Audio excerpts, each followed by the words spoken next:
Part 4, Story and Aesthetic. So, if you go on to the COD Zombies subreddit, you'll see a lot of people that complain about the graphics in Black Ops 4 Zombies and say that they suck and that they're worse than Black Ops 3. So, what do I think on the issue? Well, honestly, I think it's a huge nitpick. For the longest time, I've thought that Black Ops 4 and Black Ops 3 looked pretty close to each other in terms of graphical quality. Pretty much, for the most part, the only thing I really noticed is that sometimes it would just take textures longer to load in than they really should, but that only really affects it like when I'm first starting up a game or if a new texture loads in like a step or an Easter egg, and a few seconds later it renders in fully and is not an issue. Now, I didn't really have that problem in Black Ops 3, so I guess I could see what some people would be complaining about there, but other than that, it's really not that big of a deal, and it doesn't even happen all the time. Now, while I think Black Ops 3 looks slightly better, people would have you think that Black Ops 3 looks amazing and that Black Ops 4 looks like an N64 game, when that's really not the case. I'd say the difference is less than the difference between Black Ops 1 and Black Ops 2 Zombies. Because Black Ops 1 definitely looked better than Black Ops 2, but it wasn't that big of a deal. And, wouldn't you know, in both cases it would make sense since Black Ops 4 came out pretty late in the life cycle of the Xbox One and PS4, and Black Ops 2 came out really late in the life cycle of the Xbox 360 and PS3. Since Black Ops 4 did come out later, it's more than likely pushing the hardware of the Xbox One and PS4 a lot more than Black Ops 3 ever did, so it would make sense that some graphical quality would have to be sacrificed. So yeah, I'm sure if you looked really closely at the textures and shit, Black Ops 3 would be noticeably better, but when I'm playing the game normally, I don't really notice that much of a difference, and it doesn't bother me in the slightest. In terms of the art style, Black Ops 4 goes for a mix between Black Ops 2 and Black Ops 3, I'd say, whereas Black Ops 3 looked very saturated, which made a lot of the things look plastic and fake. Black Ops 4 has a more subdued color palette, making everything look much more gritty, which for zombies, in my opinion, is a better art style. Now, that doesn't mean that saturation isn't used where it works well. For example, on Dead of the Night and Ancient Evil, it's used pretty well. Another weird addition to Black Ops 4 Zombies is the addition of a cell shade filter known as Cartoon Mode. And when you use it, it basically turns the game into fucking Borderlands because that's what it looks like. Everything looks all drawn and cartoony. It's also a way to hide the graphic filter. It removes like the blood and stuff. I guess it's a nice addition for those that really want it, though I don't think it was entirely necessary. Personally, I don't really use it that much because whenever I do, looking at the screen just burns my retinas.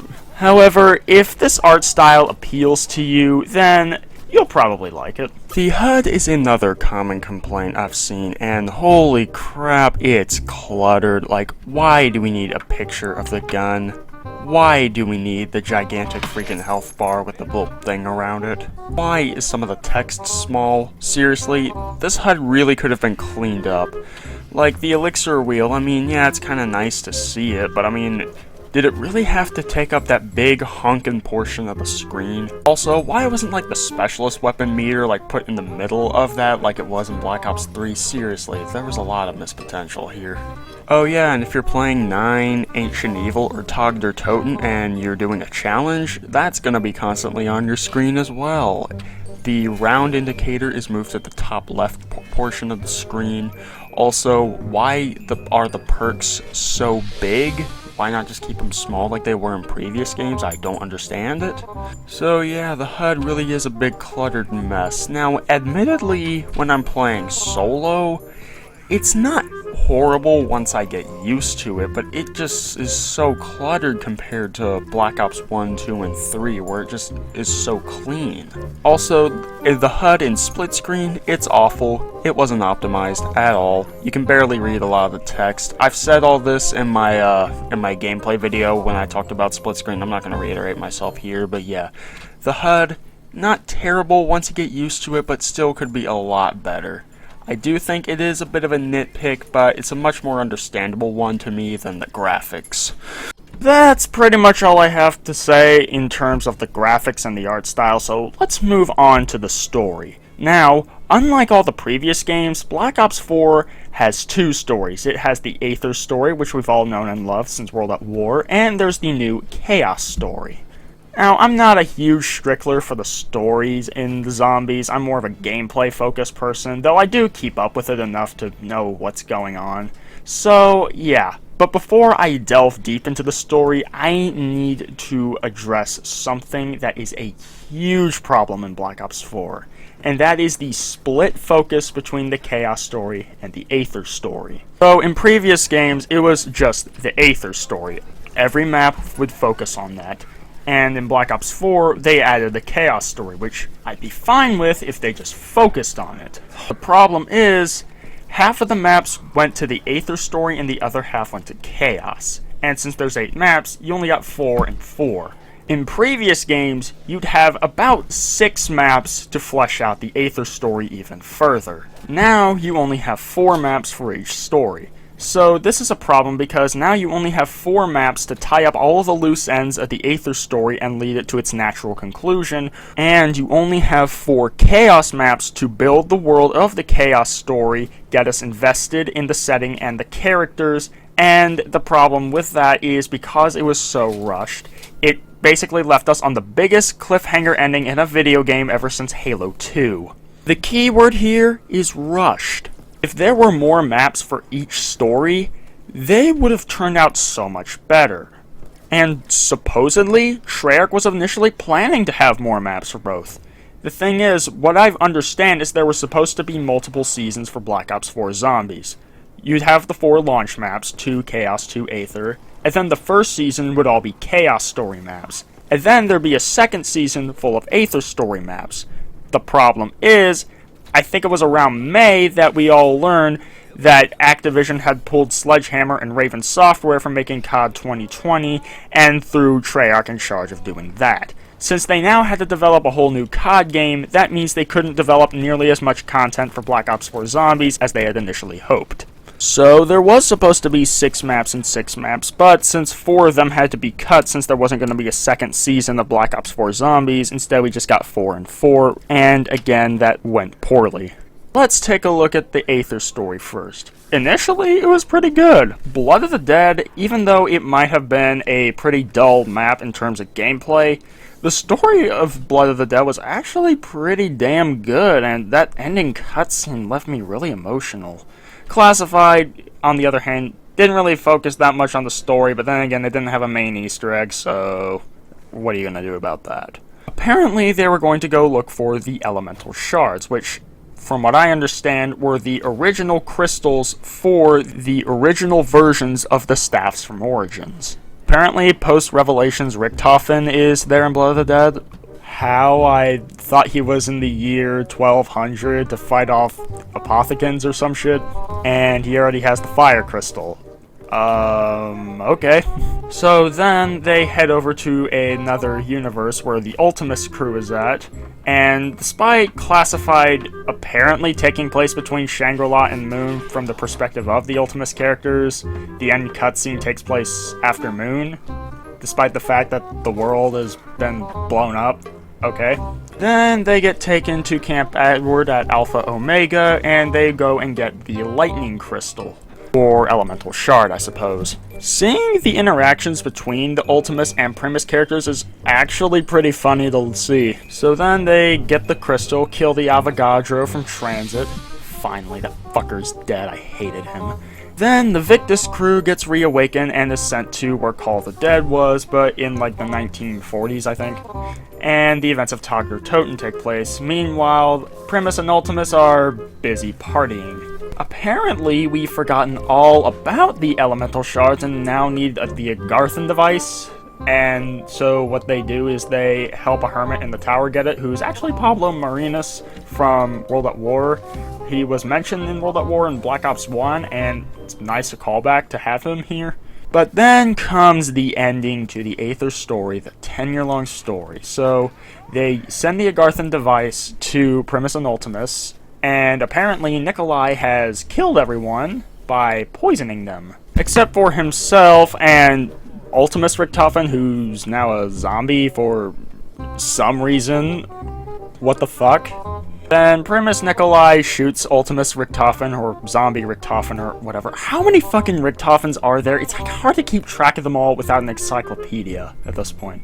Then he hands his pistol over to Samantha Maxis and Eddie, and asks them to shoot him. And so they do, and they walk into a light. Meanwhile, the multiverse is collapsing, and they all get sent to the Dark Aether. Monty, the Apothecans, all of it. I'm not a huge fan of just how randomly this random solution gets plucked out of their ass. The key to ending everything is to kill the Primus and Ultimus crew, and apparently their lives are tied to the multiverse and its ability to exist. What the fuck? Why was this never explained? Or maybe it was explained, but I just never noticed it. Again, I'm not a huge stickler for story. You know what? I'm just confused. I'm kind of disappointed by this ending. Hell, they couldn't even spring for, like, the CGI cutscenes like they did. They had to do the weird little drawing style like the Victus cutscenes were in Black Ops 2. Not a huge fan of how the Aether story ended. But you know what? Maybe some storyline fanatic like Mr. Waffle Waffles can explain all this away. So, you know what? I'm just not gonna question it. I will say, though, that I did like that while Samantha and Eddie were walking into the light, the Primus and Ultimus characters narrated what they wanted to do after all this was over, and that was pretty touching. That pretty much sums up my thoughts on the Aether story, so let's take a look at the Chaos story. I actually like the Chaos story quite a bit. I think it was a rush, and I think some things could be done better, but I still think it's pretty solid. So far, it's also pretty simple to understand, as opposed to the Aether story, which ever since Black Ops 3 you need an encyclopedia for, but I'd say the Chaos story is pretty simple to understand. So the premise is that Aether Rhodes was abducted by a mysterious order. The order is pretty much like a cult that's obsessed with doing rituals to increase power and gain access to prima materia, or chaos material, as I think it's translated, which is apparently like the foundation of the universe or something. It would give them power beyond belief, and they believe that Aleister holds the key to doing so. In order to gain access to the prima materia, though, they have to complete the Sentinel Trials. This involves taking a Sentinel artifact and activating it, which will turn everyone in the area except those standing by the artifact into zombies, as combatants to fight while they complete the trial. Meanwhile, those that are standing in the Sentinel artifact's bubble are subjects of the trial. Supposedly, there are 4 different trials. There is the Trial of Ra, which is what 9 is, the Trial of Odin, which is in Voyage of Despair, the Trial of Danu, which is done in Dead of the Night, and the Trial of Zeus, which is in Ancient Evil. Now, it's never really completely explained if all these gods are real or not, or what their hierarchy is, because if we took the canon of all the mythologies as fact in the Chaos universe, it wouldn't really make a lot of sense, since there'd be many conflicting things, like who made the world and how everything works. It definitely seems, though, like these myths were inspired by the quote-unquote truth of the Chaos story. Now, while a lot of people don't really like it because it's more of a fantasy story than a sci-fi one, I think it's actually pretty cool. So, let's take a look at our cast. Like I said earlier, Aether Rhodes is the father of Scarlett Rhodes, who was abducted by the Order. Scarlett Rhodes wants to save Aleister, so she gathers a team of 3 other people. Diego Nicali, who is a Mexican spy, and is really cocky, often boasting of his days as a spy, and honestly, he's actually pretty funny. There's Bruno, who is a former French legionnaire and also a former hitman for some French mafia or something. He deeply regrets his past of violence and wants to try and make amends. However, unfortunately, he's thrown into yet another situation where violence is necessary, and he's haunted by it.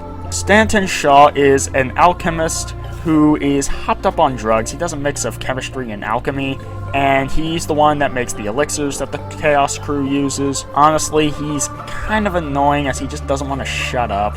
He's basically like this crew's version of Ultimus Takio. I mean, he's likable, but I'd rather play as any other character.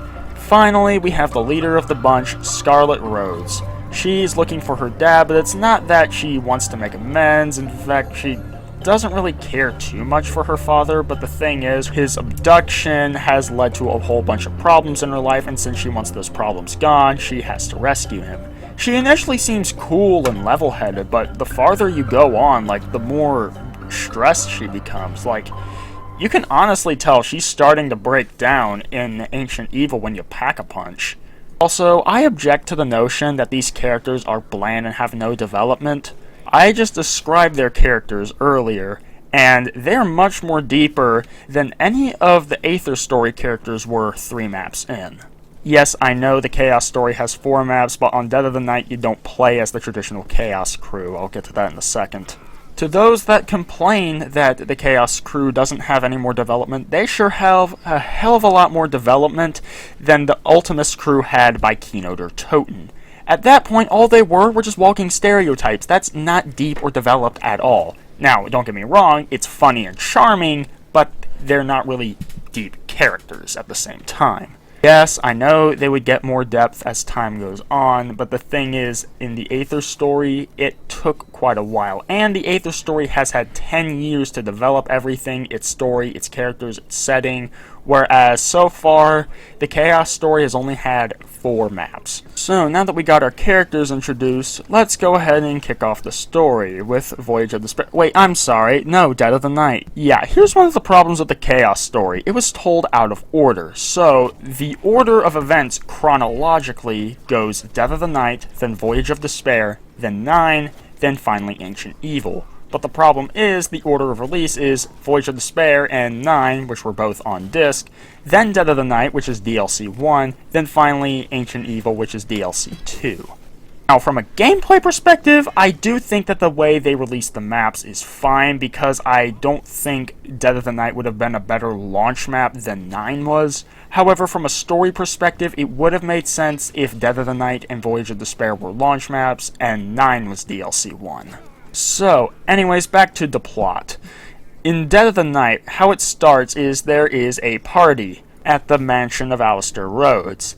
However, Alistair himself is captured by the Mysterious Order, with a double agent, Godfrey. It actually introduces a pretty cool idea that the Order can control certain members without them being aware of it. And this is done by killing the person that you want to control, and then resurrecting them with the Scepter of Ra. So then what Godfrey does is he goes back up to the top and starts drawing symbols in a circle around him to protect him from being zombified during the activation of the Sentinel Trial. While it succeeds, 3 other people, the Brigadier, Madame Morella, and Gideon Jones, also stand inside the circle with him, and so the 4 of them have to overcome the Sentinel Trial.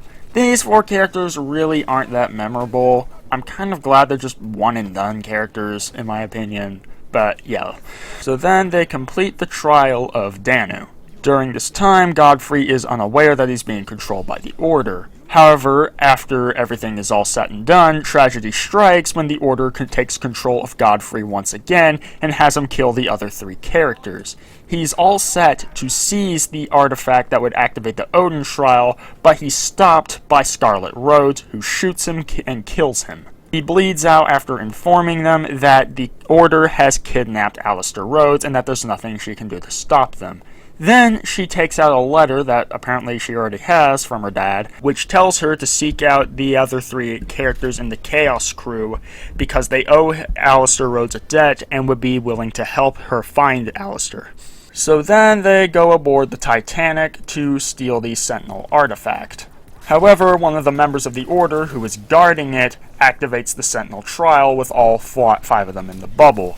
Scarlett then punches the guy outside of the bubble and he too becomes a zombie. They rush up to the deck as the Titanic crashes into an iceberg.